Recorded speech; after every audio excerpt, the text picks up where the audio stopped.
Dhaka central university সম্পর্কে আমাদের যে ইনফরমেশনগুলো অবশ্যই মাথায় রাখতে হবে।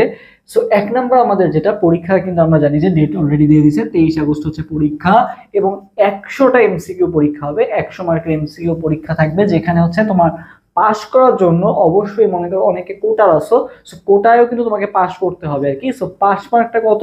পাশ মার্কটা হচ্ছে 40 এবং সবচেয়ে গুরুত্বপূর্ণ যেটা, আগে কিন্তু নেগেটিভ মার্কিং ছিল না, এখন কিন্তু নেগেটিভ মার্কিং অ্যাড করছে, মানে প্রতিটা কোশ্চেন, মানে একটা কোশ্চেন যদি তোমার ভুল হয় সেক্ষেত্রে তোমাকে 1 মার্কসও কাটা যাবে, সাথে আবার 0.25 এক্সট্রা যোগ হবে, মানে নেগেটিভ মার্কিং থাকতেছে কত?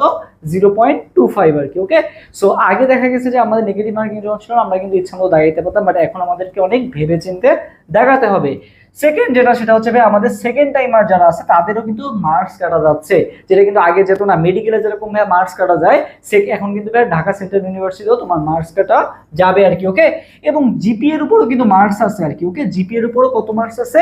প্রায় 20 মার্ক। ওকে, তাহলে জিপিএও কিন্তু অনেক বড় একটা রোল প্লে করতেছে এখানে। এরপর যেটা ভাইয়া তোমাকে 4টা বিষয় লাগাইতে হবে উত্তর, তার মধ্যে ফিজিক্স আর কেমিস্ট্রি হচ্ছে তোমাকে মাস্ট, প্লাস হচ্ছে কোনটা ভাইয়া, প্লাস হচ্ছে তোমার যে মেইন সাবজেক্ট যেটা আছে এইচএসসি, যে মেইন সাবজেক্ট আছে, মেইন সাবজেক্টটা তোমাকে মাস্ট দেখাইতে হবে। তুমি 4 সাবজেক্ট যেটা তোমার, সেটা তুমি চেঞ্জ করতে পারবা। 4 সাবজেক্টের পরিবর্তে তুমি হচ্ছে কি দেখাতে পারবা? বাংলা অথবা ইংরেজি, যেরকমটা তোমরা হচ্ছে ঢাকা ইউনিভার্সিটি পরীক্ষার ক্ষেত্রে যেটা করো, যে কেমিস্ট্রি এবং ফিজিক্স হচ্ছে তোমার মাস্ট দেখাইতে হয়, পাশাপাশি মেইন সাবজেক্টটাও মাস্ট।